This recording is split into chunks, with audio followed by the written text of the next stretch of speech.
Hey, Sarah Steinberg.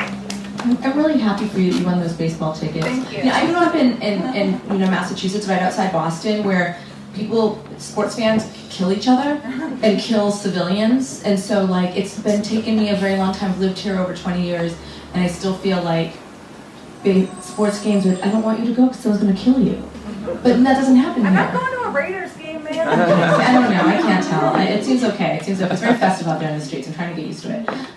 We have one more performer left, and she's one of my favorite performers in the whole world. Her name is McCoy, and I'm really psyched that I have a piece of hers in this book. It's one of my favorite pieces that ever was performed on Sister Spit. She performs all over town, so look for her, and please welcome McCoy.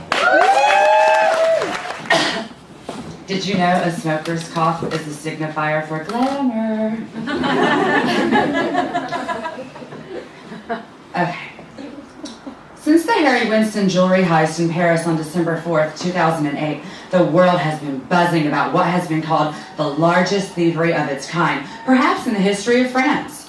Representatives have reported the stolen earrings, necklaces, watches, and other jewels were worth a total of 108,085 million euro dollars. But what excites me the most is that 3 of the 4 armed robbers were in drag. Whether or not they are on hormones, full-time or part-time transgendered ladies, or at all involved in cabaret or lounge acts has not yet been confirmed.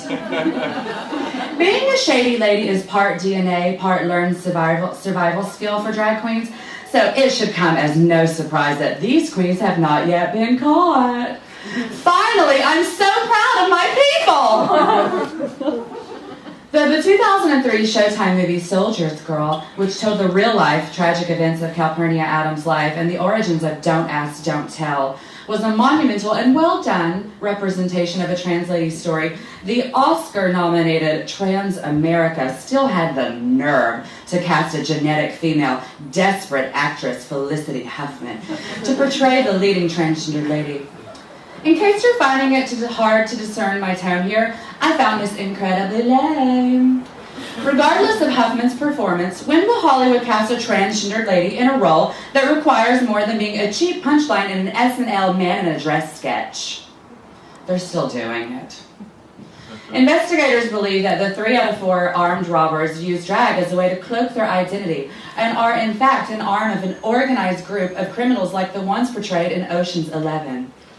I choose not to believe this.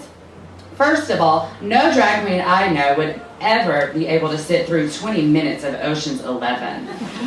Actress Julia Roberts is just not giving enough of anything for any fierce queen to project themselves onto. Second, I'm insulted that investigators think drag queens aren't organized enough to commit such a crime. Because of the rampant trans and homophobia that we live in, queens face discrimination daily. Finding a job that doesn't involve selling drugs or ass is difficult to come by.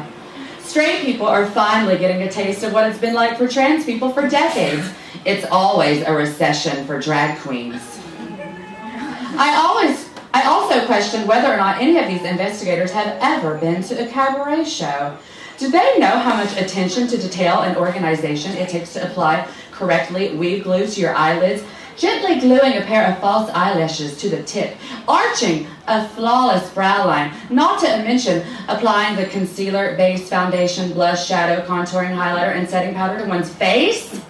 You spend 5 years working at a tranny bar, lip-syncing for straight people in bridal parties, leaping over plastic blow-up penis hats and 4-inch slow-heeled shoes for $30 off the door, and wrinkled-up dollar bills shoved in your Fredericks of Hollywood water bra, and you'll soon be devising plans for jewelry heist with the drag queen friends, too! Oh, and that other guy who wasn't in drag? Well, duh, he's clearly the hair and makeup guy. Every queen needs a good drag hag.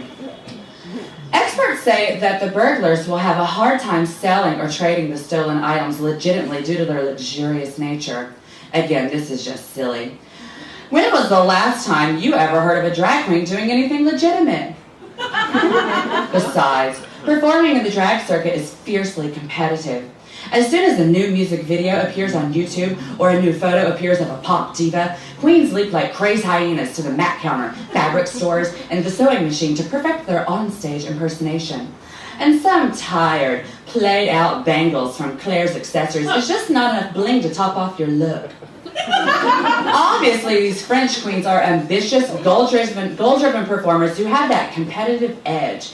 And here we Americans have been calling the French lazy for years. While French officials are investigating the whereabouts of the jewels, they really should be patronizing the cabaret bars like I don't know how to pronounce this, Les Folles Bergerie. Oh, bonjour! To see a cheap bejeweled crown being given on stage to a sly winning pageant queen with a neckline drenched in Harry Winston's finest. Though judging from the intelligence of these gender outlaws, I figure they'll be taking at least a 6-month hiatus from lip syncing.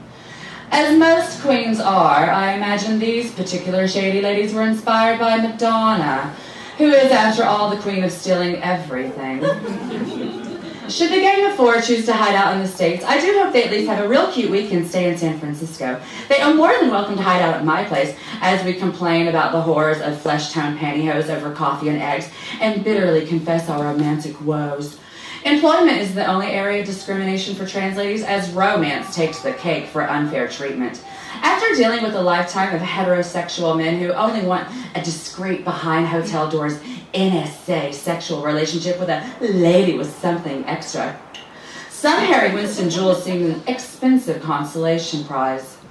Together, my newfound outlaw friends and I would sigh over the fact that HW doesn't make luxury clip-on earrings as we pose together for one another's photos I'd later put on Facebook under the title, French Drag Queens, my new best friends! Some of you may have wildly misinformed ideas of why such a heist occurred. On top of the phobia and discrimination that trans people face, we are also constantly expected to be fierce, flawless, and fashion-forward.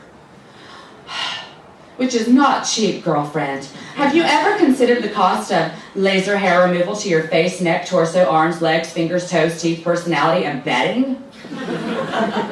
And though the illegal purchasing of hormone shots may be considerably cheaper, sharing needles hasn't really been trendy since the mid-'80s.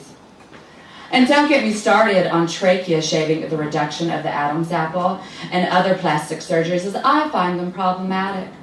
And don't think such treatments and lavish bank-breaking procedures are pure vanity. For a trans lady, passing, being read by the people who surround you as a female, helps ensure your physical safety in a world where hate crimes still exist. Trans ladies are still being murdered, beaten, and stabbed for the expression of their identity.